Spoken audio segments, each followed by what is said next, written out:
হায় আল্লাহ, শাশুড়ি ঘর ঝাড় দিতেছে। শাশুড়ি মা ঘরের ঝাঁটা কেনই আপনার হাতে, আমায় দেন আমি ঝাড় দেব, আপনি বসেন খাটে। হায় আল্লাহ, শাশুড়ি দেখি থালা বাটি ধোয়।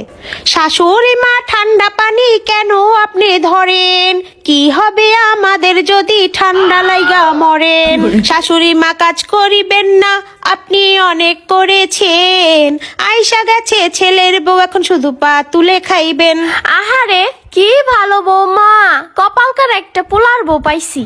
2 মাস পর। ও বৌমা, বেলা 11টা বাজে গেল, উঠবা না, রানবা না, খিদা লাগিয়া যাইতাছে। আরে আম্মা, কি আর এত চিরাচিরি করেন সকালবেলা আপনি? হ্যাঁ, আপনি একটু ঘুমাই থাকতে পারেন না?